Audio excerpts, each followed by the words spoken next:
Hello and welcome to Talkin' Baseball. How about this challenge system? We're going to talk about it. What do we like?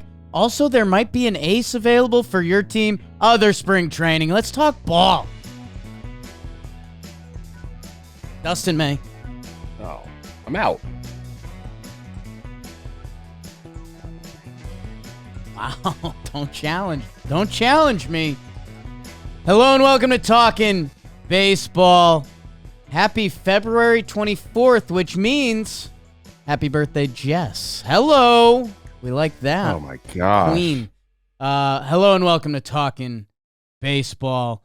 I think 30 days away from opening day. February is the short month. We're going to talk a lot about inches and height, which is going to be a bad episode for me. Just get out ahead of that.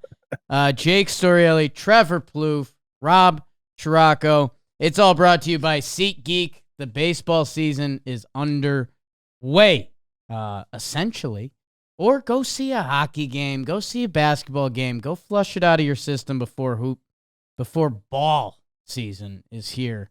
Or go see a concert. It's SeatGeek, people. They have everything, and they have a 10% discount for you with code TALKIN2025 at SeatGeek. Download the app, whether you've used one of our discounts before or not. You're good. Save 10%. Talkin' 2025. Download the SeatGeek app, or if you already have it, put in the code and go see something. Go see a spring training game. Go see a couple young studs popping off that I think we're going to talk about a little bit. Talkin' 2025 at SeatGeek. Coach Trev, how you doing? Jakey boy, Rob, I'm doing great. I'm still getting over a little bit of sickness. If you can hear it in my voice, I'm a little nasally, a little gravelly, kind of like do I sound like Morgan Wallen? Probably not. I don't think so. This is an interesting episode for me. Spring training, we're going to talk about some of the things that have happened, some of the guys that have gotten off to fast starts, which is kind of hilarious because I'll tell you this, guys will be like, oh, spring training doesn't matter. But you want to get knocks in spring training. Right. I don't care what people say. Oh, it doesn't matter. I'm just using it to get ready. Bullshit. You want those knocks, okay? And don't tell me any differently.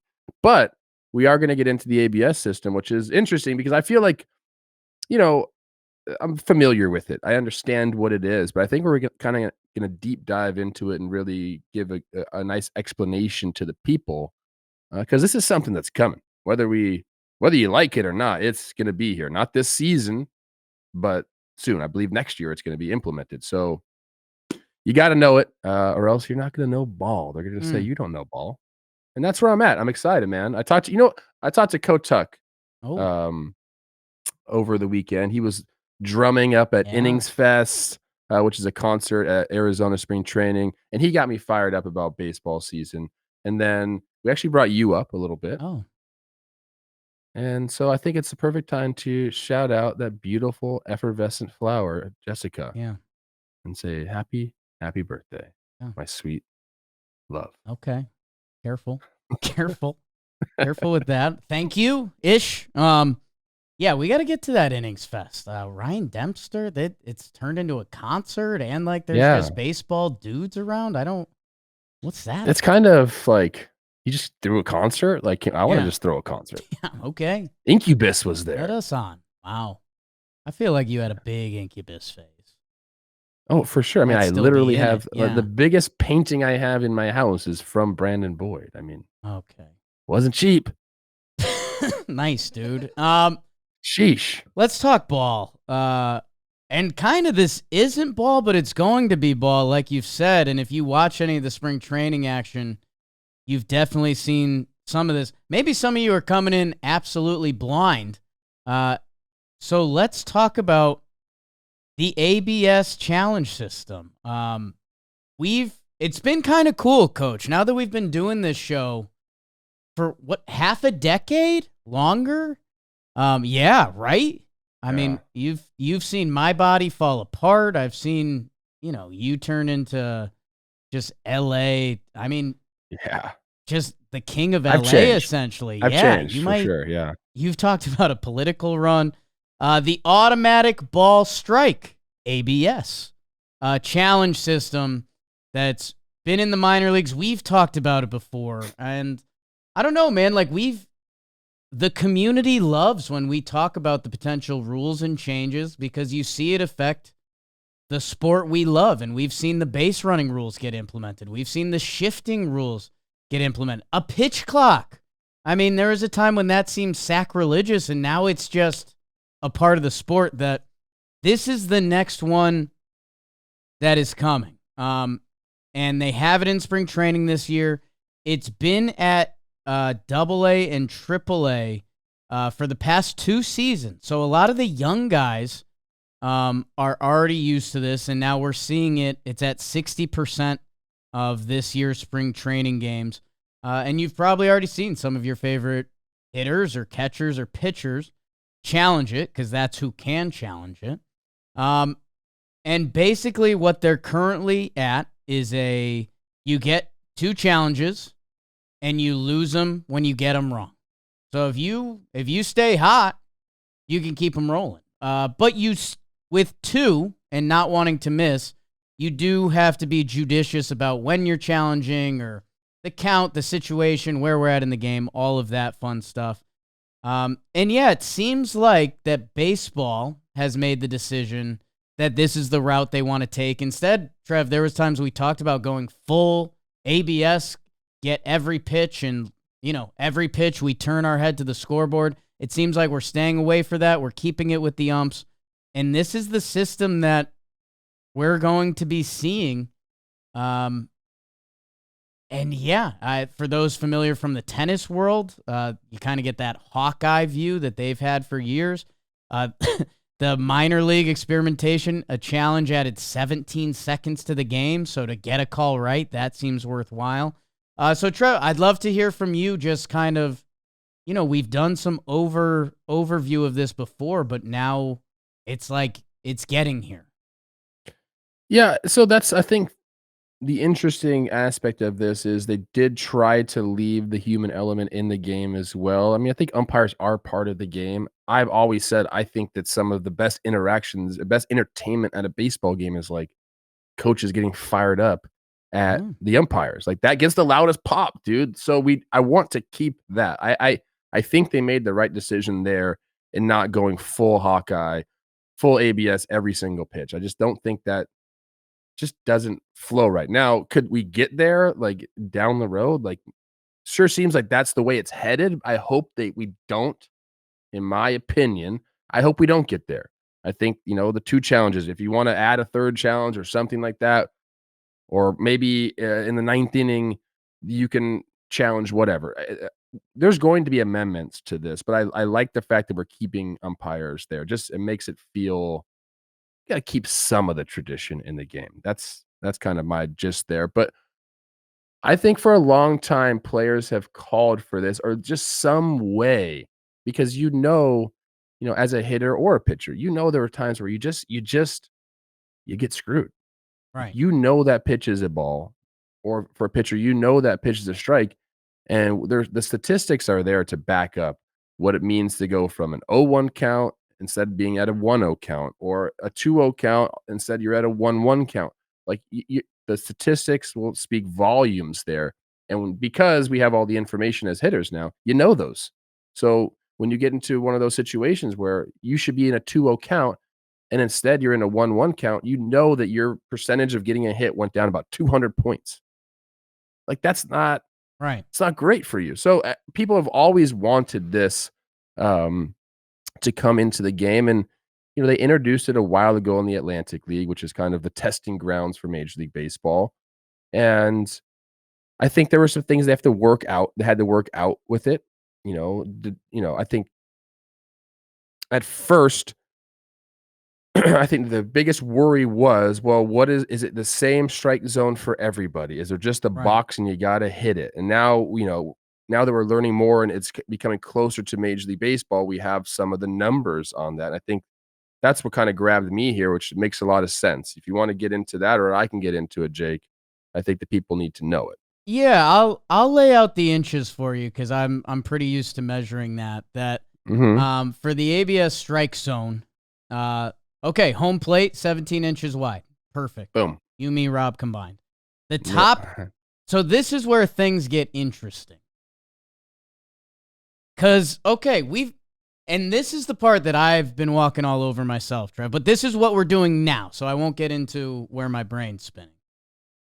The top end of the zone is at 53.5% of a player's height. So if it's Altuve, if it's Judge, it is a different top of the strike zone, which makes sense. Let me finish, and then I want to see where you go. The bottom of the zone is 27% of a player's height. And then the depth of the zone is 8.5 inches from both the front and back of the plate. So I see you got a wry smile on your face. I guess that's the information I wanted to put out. Now you go. We talk about height all the time on the show. A lot. So where is this height coming from? Is Hawkeye measuring you as you walk up to the plate with spikes on? It's not measuring your batting stance. It's your height. Yes. So is it just saying Alex Bregman is listed at 6 foot? Right. On Baseball Reference? That's, I guess, we need to figure that out. I don't know if, Rob, you can look that up. I don't know if there's an answer to that anywhere. But that is because if you're a high ball hitter, right? If you're a high ball hitter, you'd want to say you're taller because then the strike zone gets lifted up. If you're a low ball hitter, you'd want to go your actual height probably. Right. So the strike zone goes down a little bit. So are guys going to start telling the truth now? Is this going to be the ultimate height truth serum? Butterfly effect. There's always auxiliary actions that come about from stuff like this. I'm just curious. I know that sounds silly, but I'm actually genuinely curious about it. And I think that's where every baseball person starts spinning because, it used to be tied to your batting stance. That used to be the joke when a Tony Womack or a Ricky came up and they were all bent over. And then, you got these guys with the straight up stance, even like Belly or whoever it is. That Longo, that, okay, so where is it your stance? Right now, it's currently based off straight up size. And I know we're going to do some videos from over the weekend to kind of play what looks like a strike, what doesn't look like a strike. And I guess the part for me that's been fascinating with baseball over the years is that we've seen evolutions of strike zones. There's those clips from the 90s. I saw our guy Pitch Ninja was posting it, that famous Livan Hernandez game where, in the 90s, the strike zone used to be nothing above the belt. Yes. But if you were around the plate, it was counting, which that was interesting. And then I think much more horizontal than it is now. Yes. We saw in later years, the plate come much more into play, that you had to be on the plate. But we saw it come up, and that was a little bit with the four seam, even in those later Justin Verlander resurgent years, that the high strike came back a little bit. That now we're in an interesting spot, and I don't want to get too far ahead with these clips, but my early return is that the high strike is going to be out for a little bit because where this 53.5% lands ain't that high. Here's what I'm thinking. Big guy, Evan Gattis to me seems like, I think he was tall, 6 foot, 6'2", right? I don't know. He was just built like a refrigerator. He's a big boy, yeah, like a bear. But you remember his stance was so crouched down, or like a Jeff Bagwell, so spread out and crouched down. That's how you like to hit, but you're doing yourself a massive disservice if you're really tall and you get really low in your stance, because now all of a sudden that ball might be at your neck. Right. It's going to be a strike, right? In theory, that's what we're currently being told. So we're talking through this to the listeners out there. This obviously isn't at the major league level just yet during the season. So we're all just trying to wrap our heads around it. That's something that is going to come into play. What's your stance like? Is everyone going to get into a neutral stance now? I mean, I think, Yeah, I see what you're saying. I mean, end of the day, hitting wise, you just have to be comfortable. I don't, Sure. like that's what it comes down to. It's one of the more fun things in the game that everyone does have a different batting stance. I guess if you're someone that lives on the extremes, that's something that has to come into play. Evan Gattis was 6'4". Right. Okay. And then he got down so low when he was hitting, like that ball would be at his eyes and be a strike. So like Right. that's people are going to have to take that into consideration, Jake. If what we're saying is true, which I think it is, it's they take your height. Right. Online, it says that they measured players before the start of spring training. Nothing else. Who's got those numbers? We need Who's the got those sheet. numbers? Cleats on, I'm assuming, MLB which is, has let's those? take an inch off. But if you we need those numbers. Cleats on and you're standing on like a platform. Dirt. Yeah, but dirt would go under. But if you're on a platform, then you'd have like another extra inch. They'd have to measure with cleats on because that's what you play in. Right, but the cleats unless you're trying to game the system. Right. Could you wear shoes or not? You don't wear really shoes? you don't sink down to the freaking Trev, thing. I don't ask this a lot. I think you're gonna have to send some texts. Yeah. You're gonna have to send some texts, bro, just to see what was this? Like, is it just the normal spring training measurement? Was it the team doctor? Was this the league? Was this a guy from ABS? Like, what was this? Because that matters. Very curious about all Very this. curious. I think you're gonna have to get your sources going on. Me and Evan Gattis, 16 and under USA team together. I was gonna say, wasn't that one of those tournaments you guys were in South America just running around the streets? He got sent home from that. Oh. Couple guys did. Homer Bailey?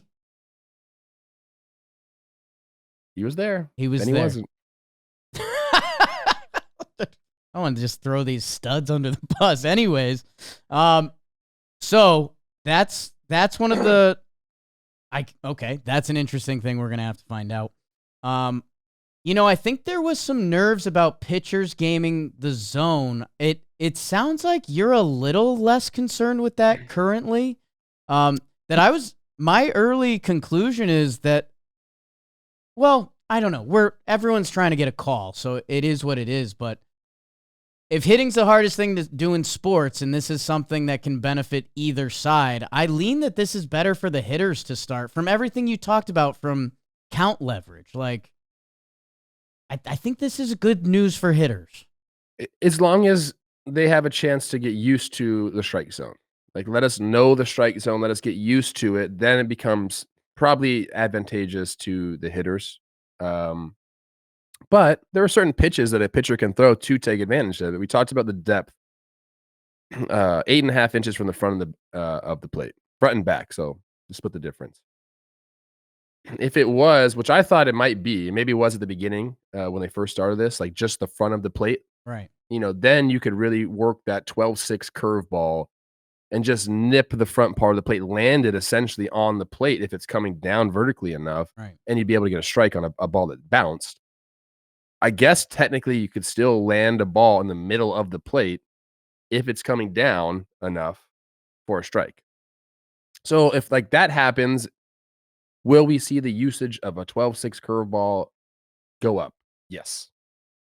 I don't know if that's really possible physics-wise to really do that, because I think there's a little bit of velo going in, so I don't think you can necessarily do that. But I think what we will see is a bunch of two-strike pitches where maybe early on, like in spring training, we will have pitchers challenge the ball that bounces like right behind the plate just to see, okay, where was that? Yeah.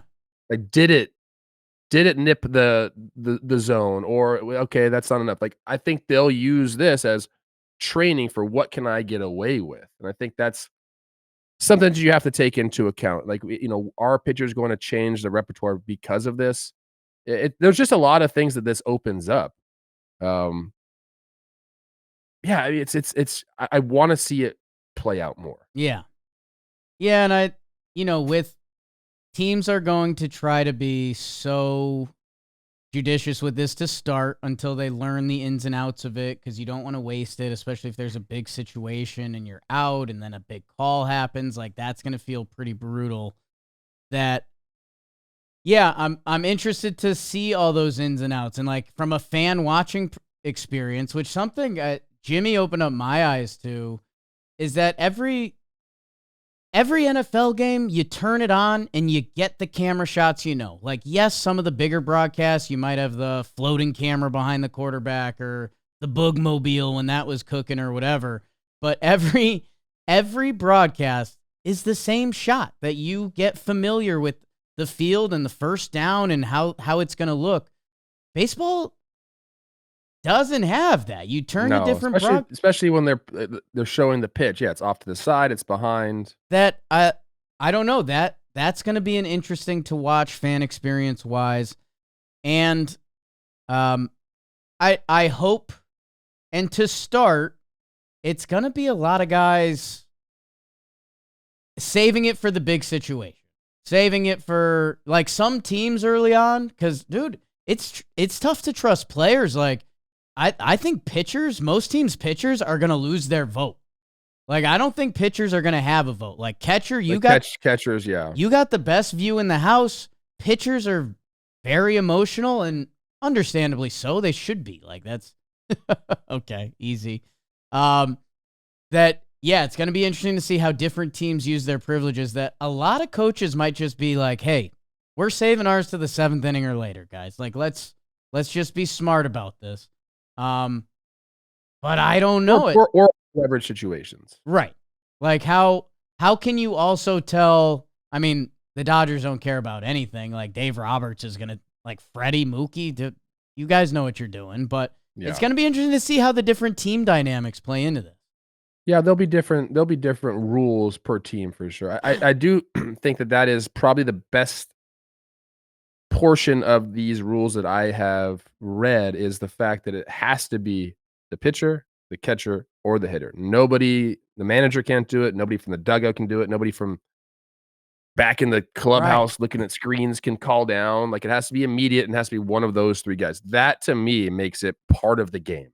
Yes. Like, that's players doing it, not the auxiliary coaches. I respect all the coaches, all that stuff, but my gosh, let's let the guys play the game, please. I've said that I got blasted when we did our famous AI episode. It's going to go down as a legendary episode. We might just run that episode every Christmas Eve or something. I think we should. Just if you want to dumb the population down a little bit, that's what you do.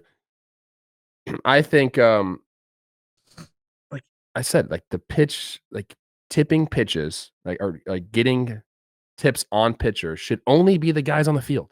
Uniform personnel. I don't like some dude on his computer in his hotel room pulling up. Like, I don't think that's not part of the game, dude. I don't like that.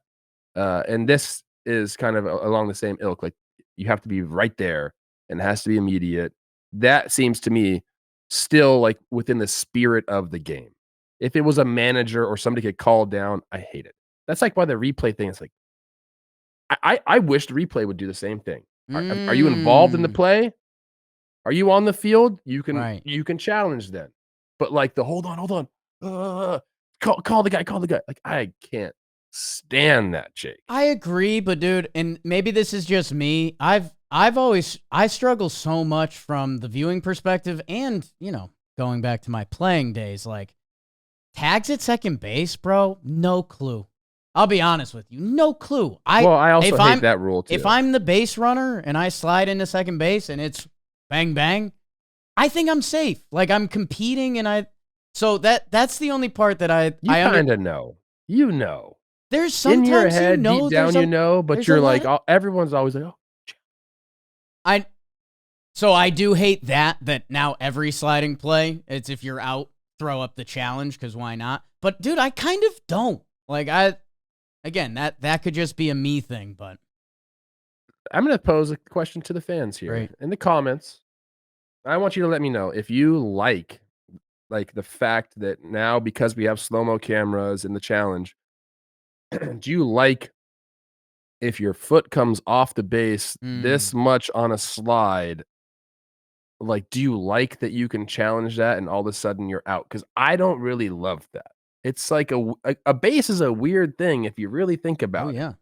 You're sliding, feet first into the thing and you hit. It's got a little bit of a bounce to it. So, yeah, it's like going to push your spike upwards. Right. Like, if you beat it, you beat it. That's kinda how I always liked it. The neighborhood rule around second base where you can kinda just dust the outside when you're turning a double play, like, the ball beats you, the ball beats you. Now, like, it's like you gotta hold the tag down and you might come off a little bit, and I'm not a fan of that. I'm curious. What if you slide past it? That's different. Okay. Sliding past it's different, but, like, Okay. if you hit the base and think about that, the base is Yeah. rubber, and your cleat hits it going as fast as you can, it just might come off just a little bit. I think that's not really in the spirit of the game. I tend to agree. And if you're hate the MLB commissioner's office and rule change, hey, they've made big changes and they've kind of all been a hit. So something like that, I could very much see it being in play one day. It feels like this is next. Let's go look at a couple. Bobby's prepared a couple for us that we can test our eyes a little bit and see if we are Hawkeye. So this is the first one. It is on our sheet. So you guys do actually have like the answer, but this is the first ever one. Oh, I haven't looked at it. Oh, okay. I can play it again. Yeah, show us again. This is Cody Poteet against Max Muncy. Some thick legs. All right, Poteet calls for it. What do you guys think? That's a strike. That's a strike, and I think this is the biggest one for pitchers. The classic catcher has to reach across. Sure. In the yeah.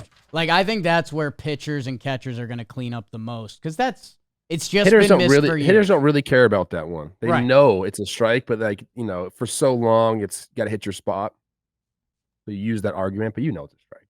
And it is calls for it. Yeah, that's a strike. Yeah, and that's a strike. Big time strike. Okay. Good zoom in at the end. We like that. All right, we got this one. This is the Padres versus the A's and Maldonado challenges. I got strike. Okay, so they called that a ball. They called that a ball. I got strike. That's interesting. That's tight. I like He's it. tight. He's tall. He's tall. The hitter. Ooh, hitter is tall. Good call, Trev. Hitter's tall. Show it again. That ball. Show it again. That ball broke late. Like, it feels like that ball really moves at the end. Horrible camera angle. Oh, did it go around the zone though? I got strike. You want to lock in? I think I'm gonna go strike with you. I in my heart that feels like a strike, but yeah, we could be outside or down here. All right, locking in a strike. I trust Maldonado. Challenges, and it is a that clip strike. Clipped. Wow, Yeah. let's go. Wow, see, that's tough. I'll tell you what. It's a strike. If that pops up and my team's got second and third or whatever, that's going to be a very new baseball fan feeling. You can't deny it though. Right. That's what's great about this. Right. Like, it's a strike. Yeah. All right, here's the All right, third 2 for 2. one. We got the Blue Jays versus the Yankees. This is called a ball. Alejandro Kirk challenges. Turkey. Hits the Need head. to see it again. Need to see it again and see that one. Oh, I got ball outside. Trev's got ball. Give me one more. Sure. My guy Spencer Jones. Watch out, people. He's coming. I got that on the too far outside. Yeah, that's Kirky framing. That's an old. All right, so we got balls. Yeah. And you guys are right. Yeah, come on. I've seen a lot of pitches in my day. We're Get outta hitters. here. Okay, so what's that little number that comes up? That's how far away it Is is. a half inch off the plate? Yeah. That's fantastic. So we got that one. All right. All Now we right, got we're crushing another this. Jeez. Yankees one. Yankees Rays. Should we just be umpires? Would that have been the fix? Yankees Rays? Yeah, I think I watched this one live. Whoa. You want to watch Okay, it again? don't stop right there. Yeah, it stopped. Okay, that was quick. What do you think? He called it a ball. It was called a ball. Top of the zone. It was definitely over the plate. Did it clip the top? That's 53% of his height. I'm gonna go ball, but I think it clipped the top. I'm gonna go ball though. Jake? I know the answer. I watched this game live. Whatever. It's a ball. Yeah. Okay. And it's not even close, which I thought was interesting. Because Okay. I mean, Trev, look at that. Like that's So 53% of his height. That was above that. That's how I looked at that. Mm-hmm. I mean, Robbie, you can play it again because, like, I don't know. This does look borderline. Like, if a guy gets punched on that, you're like, okay, you're probably not excited. But I guess I was shocked. I think that's a ball. I was shocked how much of a gap there was there. But you know that it could have been right there is where it really made its move down. Right. Down. After the 8.5, after the T ploof, it came right down. Mm. All right. And last one. This is my favorite one. This was the Angels versus the Perfect Guardians. Guardians were beating the Angels, I believe, 14-1 at this point. Oh, This yes. is the last 3-2 count, 2 outs. Basically, game's on the line right here. Down to the last strike. Christian Moore challenges. Why not? Last pitch See that of the again. Let game. me see that again. Oh, that's interesting because that looked like a little cutter or something. Called strike. I got to the strike. I need one more. Let's see it. Such a bad freaking angle. Umpire calls it a strike. You know, me and Trev, we're always looking to differ where we can. I'll say that's a ball. I don't know. The catcher's reaching. Ball's cutting away. This is a tough angle, but I'll 14-1. Ump's trying to get out of here. Ump's trying to get out of here. And it is. Ooh, Come on. ringed up. My guy 94 for the Halos here. Challenge it. Why not? Don't Did want it cut too quick? Look at this. Oh. Ball. Oh, love that. Wow. Love it. Less than Love that. 0.5 inches. That guy is like, thank God. Yeah. The umpire was not happy about it. had to keep going for about 15 more minutes. He's probably got to go to the bathroom. He's like, dude. Angels lost 14-2. But okay. I love it. Do you think I've said this before, Jake. Right. I think there are going to be some umpires that really play into this as well. Maybe I'm wrong. But if there's a guy that maybe they don't like, they've had some back and forth throughout the game, and he challenges, and the hitter is wrong, and he just goes, some smug look, or maybe he goes, this one. That was one of Jimmy's early takeaways. He was like, hey, if a hitter calls out an ump and they're wrong, and now the next pitch is borderline, umpire's still human. Like, I mean, that last pitch we saw, that throughout the history of baseball has gone either way. And the human side of umpires is going to be interesting, and we're probably going to have a couple hilarious interactions where a player is probably going to double up and be like, "No, dude," and that's going to be fun. We have a social clip out there somewhere where I was like, man, like this is going to make Angel Hernandez. Obviously, that's not going to happen. Angel Hernandez could be like even a bigger star because, like, think about when the challenges are going to be implemented. Most of the time, are going to be high leverage. Yeah. We think. We'll see how it plays out. But like you just said, these guys are humans. Human nature. They want to do their job right. Big situation. Batter is on the road and gets freaking rang up. The place is going crazy. And then he challenges it. place calms down, and then it ends up being a strike. It's gonna get a second pop. Like the umpires are gonna be like, yeah.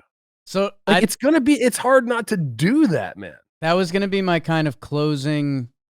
I think there's still a catcher's conversation a little bit. I do think that's tight, but I guess entertainment value-wise, do you think this is going to be good for baseball or bad for baseball or kind of unnoticed? Good for baseball. I think so, yes. right?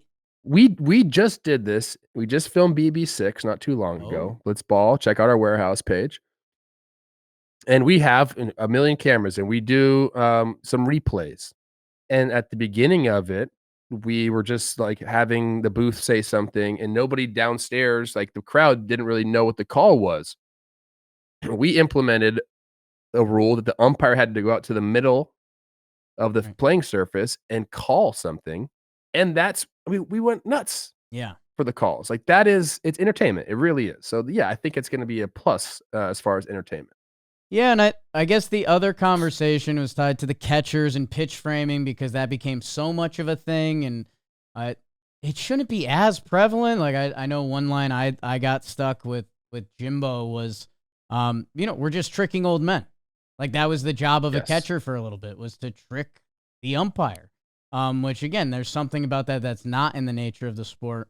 I do think the framing is going to be very important because even that last pitch we brought up, a cutter that's off the plate that guy throws that same cutter again, it breaks less than a half second later, so it has the corner. Like, teams aren't going to be able to challenge those flippantly. That I think the catcher framing value is still very much going to be there. This is a la the pitch clock, where the pitch clock's goal was to get rid of the pitchers that were really killing it. The guys that were taking 50 seconds and stepping off, and, this is to get rid of the bad ones. And I think the catcher framing is still going to be very valuable. When we do get a little comfortable, I've been asking to get me some more hitting meat sacks behind the dish that maybe we can get closer, but I think with this system, you still need someone back there framing up your pitches. If it went full Hawkeye, right, then yeah, framing is out the window. It doesn't matter. But because there's only 2 challenges, like you still need guys to steal strikes. There's still gonna be a ton of strikes stolen. There's still gonna be a ton of missed calls. It's two challenges. And I don't think, I truly believe, like you're saying, like I don't think every hitter is gonna have the right to challenge. I just don't. Unless it's egregious. Yeah, man. I mean, if you're a rook, I'd be like, don't fucking use your challenge unless like that's the truth. Well, man, that's what I'm running through. I'm running through these teams that have a couple thumpers. The Kansas City Royals. Hey, I'll leave out player names for now, but if you're a guy at the bottom of the Royals lineup, those challenges might be saved for Bobby Witt, Salvi, and Vinny. Like, do you think you have to demonstrate like a low chase rate? Like the numbers have to back up if you're able to make a call. Like if you're a guy that swings at everything, like you probably shouldn't have a say. Like you don't see the ball as well as other people do, so like you're probably going to get the challenge wrong as well.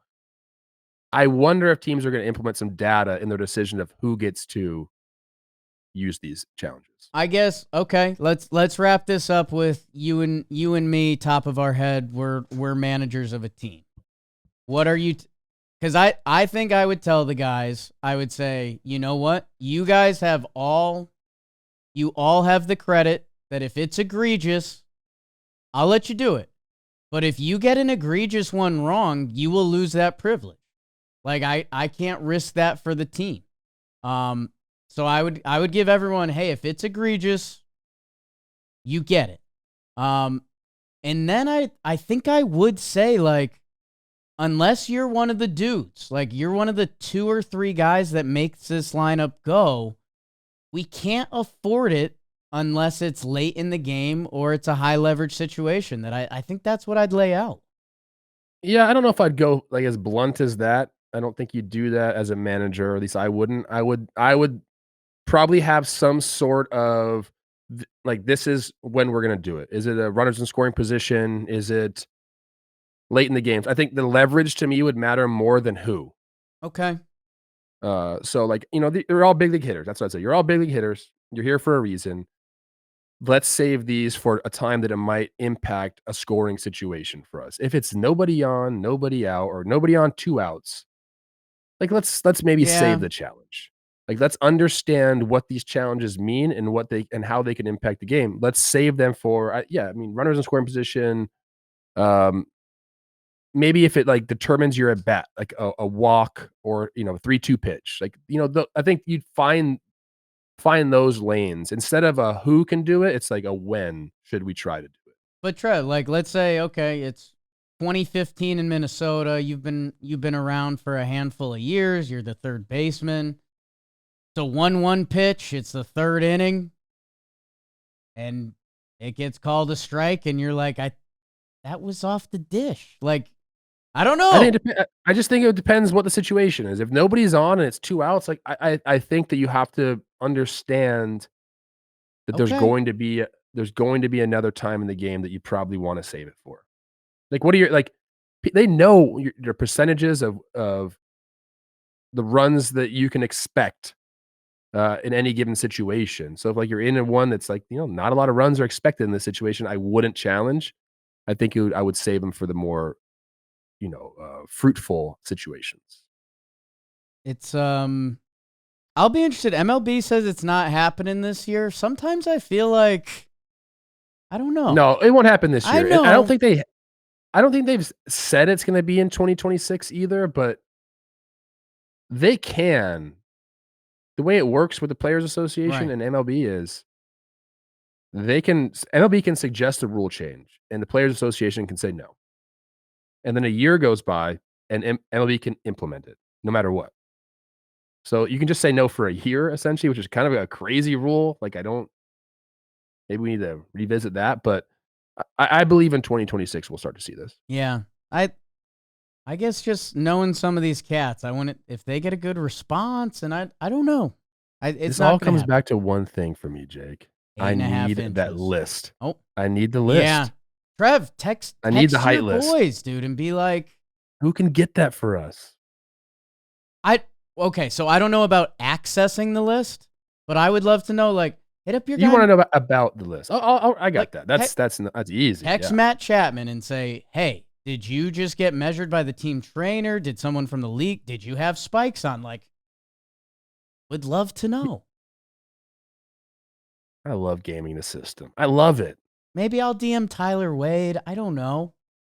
I don't know. Him and Jackson Merrill just best buds? What's up with that? Tyler knows what he's doing. Yeah, he's got a little T-ploof to him, man. He's boys with Judge. Like, Jackson Merrill will be in the league for a decade. He's a nice guy that people like to hang out with. Is that what you're saying? Yes. Like me? He's a nice. I'll take it a step further. He's a nice, handsome guy that people like. Good conversation. Californian. I'm not a fool. You know why people hang out with me? Here we go. I'd love to know why. Olivia. Hot wife, yeah. Ridiculous. Yeah. I know. And that was all brought to you by Best Western. Today's episode is sponsored by Best Western Hotels and Resorts. Life's a trip, so why not make the most of it? 4,000 hotels worldwide. Best Western is there for every detour, destination, and unexpected turn along the way. Whether you're hitting the road for work, the next big game, there's a room waiting for you with Best Western. We're doing a lot of fun stuff with them this summer. I don't want to leak too much, but I think Jolly's got a cool thing coming up. I think the Ice Boys, even little old Shmee. So whatever you're doing, travel-wise, go check out Best Western. Maybe stay a little longer, take the scenic route, and there's probably a Best Western there. So go check it out. Life is a trip. Make the most of it at bestwestern.com. All right, a couple spring training storylines going on. Now, maybe, hey, we had everyone making their debut. Corbin Burns for the D-backs. Strikes out the side. Soto homers. Ellie goes from both sides of the play. All that's good. Braggy goes yard, but there's not too much to sink your teeth in Trev, there's a couple things that I do think are important storylines to know. The first one for me, and what finally set off my smoke detector, is you told me that Chris Rose is all about this. Sandy Alcantara. Always struggled with that one. He's back. This is a guy that won the Cy Young, was arguably the best pitcher in baseball for about a 2-year span. We haven't seen him in a minute, and he comes out his first start in 521 days, 99.3 on the radar gun. Hello. And tossed a scoreless inning. Now, what does that mean? Okay, well, hey, maybe if you're talking Cy Young awards and stuff like that, maybe that changes your votes. Maybe your all-star team this year. I think the bigger thing is Sandy is making $17.3 million this year. He's making $17.3 million next year. And then there's a team option for $21 million. Ages 29, 30, and 31. That, the Marlins, who, when we did our team profile and projections, that was one of the toughest ones, man. They have really cleared the cupboard. That if this guy comes out looking like he can look, I think we've found one of the biggest trade targets of this year, and something that will go down, because I think Sandy at this price tag for the middle market teams, if you could trade for him for the right price, I think that's worthwhile. Obviously, all the big boys should be in on it. That I think him, along with Vlad, is probably going to be one of the bigger storylines of this season. I think Sandy would fetch a bigger haul than Vlad would. Yes. I think, relatively speaking, obviously we're not talking about some young kid that's making league minimum who's a stud or something like that. Like, Gunnar hasn't signed an extension, right? Like, we're not talking about guys like that. Like, actual contracts, guys that have done it. He might be the most valuable trade asset in baseball right now. So he's first sign, like, maybe before spring training ends, dude. If you're the Marlins and he looks good through a couple starts, you gotta start putting him out there. That is just, for what the Marlins are doing, that is just smart business. Teams don't need to see him do it once the season starts. This guy's got a track record. The data is all there. He's hitting 99. Like, do it right away if you're the Marlins. So yeah, I do think that this is going to be a massive storyline, even in my opinion, even before the season begins, because that contract 17, 17, 21 for him looks delicious, dude. I mean, we're seeing fourth starters get $15 million. We're talking about a bona fide ace here, a Cy Young winner, making around that same money. So yeah, and locked in for 3 years. That's a massive haul for the Marlins if they decide to trade him. Yeah, I hadn't put it all together, and then seeing him, looking at the contract, where the Marlins are at, I'll be interested to see, because there's still, and this will start to segue us out, there's still a couple arms available. Nobody likes Sandy, but, Quintana's out there. Like, there's a couple innings guys out there that teams can still look into. And there's a trade market like Marcus Stroman, Jordan Montgomery, that there's still some starting pitching out there to be had. But Sandy's different. And you're talking about 2.5 to 3 years, depending where the trade goes down. I think for the Marlins, I think they should be in no rush. Like, even if Sandy has a beautiful spring training, I think his value, I don't think his value goes up until, okay, it's April, he has 5 starts and he looks like that guy. And it's just the risk of, hey man, like, he does get hurt. I get that. The injury stuff. Like, if he looks good through spring training, like, I don't think teams need to see him do it through the season. I don't think that they would care. Yeah, it's true. And I mean, just getting this guy in your pitching lab, but I also think teams get more desperate as, like, the injury bug starts to hit this season. That if Sandy puts in an average half of a season for him, I think his value is above what it would be at the end of spring training. That he is going to be a hot name and a hot topic for throughout this season. Your favorite store to shop Yeah, at in high you school. know I'd poke my head in Hot Topic. Rob's excited right now. Rob was a Hot A Topic lot of band guy. T-shirts for Rob. Yeah, Yeah, okay. a lot of, are those boobs? Trev, I guess the other thing I'll let you talk about a little bit, because Clay Holmes came out and he had a big spring training debut, 3 clean. That part of this Mets plan for pitching this year is Clay Holmes as a starter, and you've liked the thought of him as a starting pitcher. That he debuted a new pitch, and we just had some breaking news. Sean Manaea is probably likely to miss opening day, and you wonder if that brings in any other pitching options for them. That they said they're out on bringing in any more starters. But I'll let you talk about Killer Clay. Yeah, no, I mean, I always thought he was a interesting choice as a closer, just because the strikeouts can be there at times, but he's like the best ground ball pitcher in the game. Yeah. And at that point, typically teams look for swing and miss stuff more.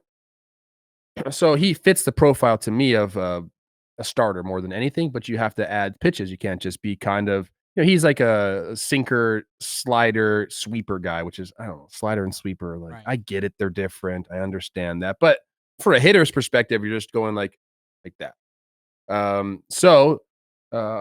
Because pitchers are just have all the advantages of the world, he's like, hey, I'm going to start throwing a new pitch now. I need the 3rd pitch or 4th pitch because I'm a starter.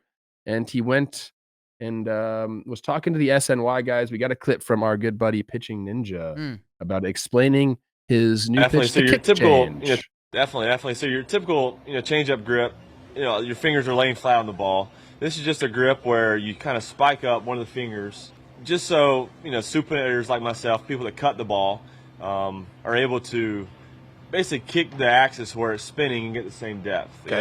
I'm not a huge pronator. I kind of release the ball from a more supinator or cut position, so it really, the spike just kind of pushes the ball where it's spinning more sideways, and I get the depth. And it's definitely more comfortable for me, and I think that's the big thing with the changeup is just finding the comfort, and really just don't like your fastball. And it's been nice to see the results here early so far. First takeaway, Met spring training had fire. Yeah. Like the best one by Fair. far. Love it. So what he's basically saying is he's not a guy that can pronate, which is typically how you throw a changeup, circle changeup. He's more of a supinator where he's cutting the ball. So for him to, before we had technology and the edgertronic cameras and all these things, he'd have a difficulty finding a changeup that worked for him. But because we have so much data and we've seen guys throw these things, he knows, hey, I can get the ball, I can kick it off its axis, kick change, if I just spike my middle finger there, and that's the biggest thing for the changeup. You want it to look like a fastball coming out of the hand. You don't want to have to change like your arm action much. So he's saying if I do that, I can just throw it like my fastball because the spike is there. It kicks it off the axis, and I get the movement that I wanted to get. So, I mean, he now is throwing that pitch. It gives him that 3rd kind of look for a hitter that now you have to be able to go sinker. You have to be able to go a little bit more depth with the changeup. Obviously, a little different velo there, and then he has the 2 different kind of slider and the sweeper. So it's that extra look that I think you have to have as a starter, and it's the ground balls is why I liked him as a starting pitcher more than kind of in the back end of a bullpen. But this has the potential to be a strikeout pitch for him as well. And I don't know why righties don't throw righty changeups more often. It's still a very good pitch if you have a good one. It's kind of like faux pas. I don't really understand that. But this has the potential to be a strikeout pitch for him. And first 3 innings clean. I think after the game, he said that's the most excited I've been to pitch in a long time. I like when guys say that. It looks like he's got like a new lease on his baseball life. And that's cool to see, man. So even though he's a pitcher, even though I don't love that they have all these advantages and can just kind of freaking change everything on a whim, from what he went through last year, like he was getting booed a lot, and he was, I like that he's happy playing baseball again. It kind of tugged on the heartstrings a little bit for me. I like that too, and for a little Yankees inside. I mean, there was never malice towards Clay. It was just like he was starting to struggle, and they had Luke Weaver who was thriving, and it was like, the Yankees dug their heels in a little more than they had to. That Clay never reeked of closer, and that's okay because he might be a great starting pitcher. But yeah, there's a lot of soft contact from Clay. And how'd you like the Yankees defense to end the year, Mr. President? So that was a bad combo. And yeah, it's and maybe we'll end up doing a segment as like new pitches in spring training because yeah, if Clay Holmes adds a changeup, watch out for that. And that was pretty cool because I didn't even know. All Skeens added too. Yeah, I mean, why not? Jesus. Yeah, and this is what I've been saying. Like the Mets now think David Stearns and what they built in Milwaukee, they now feel like they are one of these pitching places that they can get more out of arms than you can. And we've kind of seen a little bit of that. I don't know if they get full credit for Minaya. I don't know. They tapped into Sevy decently last year, and like Clay Holmes, they think there's more there. So fascinated to see. Everybody has the data, but it's how do you read the data and then how do you relay it to the pitchers? Like, Joe Ryan was the kind of the eye-opening guy for me. He goes, I'm a lower arm slot guy, but I don't throw the ball here. I'm more over the top of it. So like that changes everything because I didn't know that until somebody pointed it out. So he's like, I always tried to throw like a lower arm slot guy, but I wasn't getting the actions that every other guy was getting. It's because my hand placement was different. And so you go down the rabbit hole. And if you have guys that can identify that quickly and say, it's not your arm slot, it's your hand placement. Like the faster that you can get that information dialed in, the quicker you can make adjustments, the less time you're struggling with pitches. That's the difference in organization to organization. Everybody has the data, but it's identifying, implementing, and relaying information, which is a skill. Like you have to have people that can talk data and then dumb it down to some players. Some players you don't have to, but make it palatable for them and make them want to make these changes. That's what makes the difference in like what you'd call a pitching lab in some organization that you'd be like, what the F are they doing? Amen. Amen. Trev, let's wrap it up with the DraftKings Kings of the Week. Hey, baseball's here. Basketball is rolling. And right now with our partners at the DraftKings Sportsbook, $5 for new customers. Betting that will get you $150 in bonus bets if you use code TALKIN. They are the home of NBA player props. You think someone's going to rack up some assists tonight? Sure. You got a big point number? Sure. Parlay them together? Okay. Go check them all out at DraftKings. Whatever you're looking for, they have. And right now, new customers on the DraftKings Sportsbook app, $5 will get you $150 in bonus bets instantly. That's code TALKIN only at the DraftKings Sportsbook. The crown is yours. Trev, do you have your DraftKings King of the Week? I was gonna go with our guy Craig Yoho because we've been talking him up, and he showed that changeup, and it was nasty. But I think I'm gonna go with the guy that looks like he's from Florida, Zach Veen, the homer and the bat flip. You got video of that? I think Bobby does. What? It almost hit the pitcher, bro. Play that back. He a California boy? Oh, he's a Florida guy. He looks like he's from Florida. Florida man. He hits that thing a mile and bat flips it halfway, even 3/4 back to the pitcher. I've never seen a bat flip like that. Right? You don't see it. Did he say sorry? I didn't see that. It looks like he said, I'm sorry. That's good. See, now I'm even more in on you, Zach. Just a little paw out. You know what's going on right now? Let me tell you. Young kid in big league spring training. You got the nice pants. Your uniform's fitting correctly. You're feeling like a baller, and then all of a sudden you hit a homer, and it's still a big league game. I know it's it's spring training, but you feel like, oh my gosh, I belong here. And sometimes your body just does things, and I think that's kind of what happened right there. That's a crazy bat flip. That's like that's like a Dominican League winter ball that they would never apologize for that No. down there, by the way. No. That was crazy. And I like that he apologized. But I don't know. I gave it to the young pup.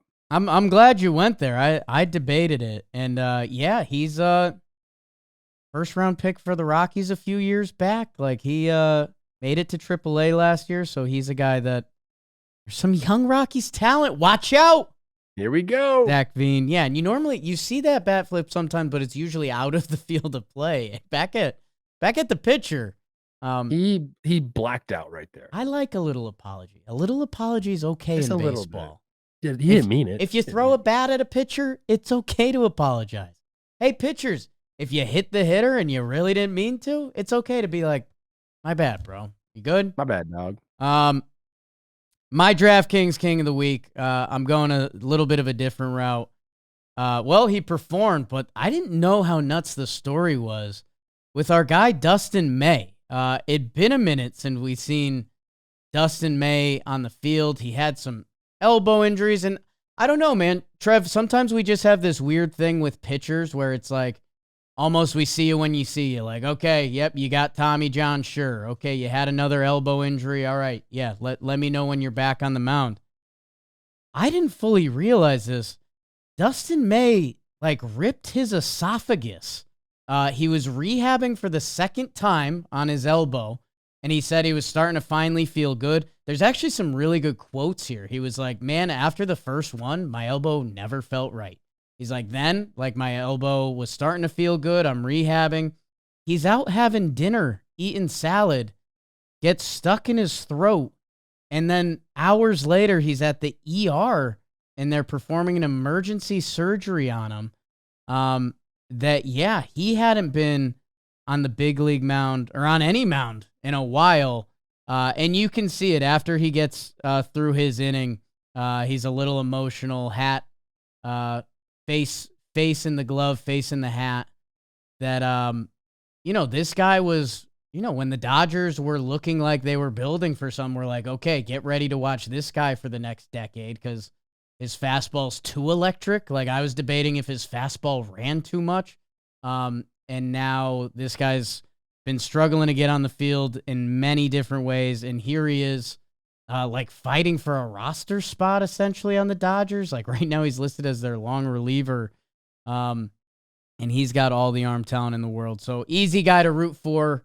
I think before all this, I think he's an easy guy to root for now. And he was the king of the week for me. I'm trying not to turn into emotional old Chris Rose for a lot of these stories, but this one's cool. No, I like it. And the fact that he's just kind of like, oh yeah, Dustin May, remember that they got him? He's absolutely filthy. A good time to have a PSA for people. Chew your food. Take a little bit more time. Just chew it completely. We could have avoided that salad esophagus disaster right there.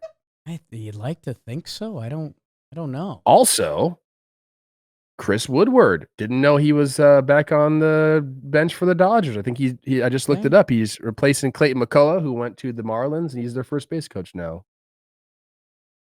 That's huge. I don't know why I brought that up. I don't know. Sorry, guys. I played against them way, way, way back when. What a way to close it out. Thank you, everybody. Enjoy your week. We've got the TPPs coming out. Make sure you check out your team and every other team. Get knowledgeable about it. We will be back Wednesday talking ball. Sup. Do something. I think I can pronate. I think I'm a supinator. I'm a big pronator. Oh, my God, look at that pronation. I could do both. Obviously. Yeah. Elite athlete. People forget. I forget.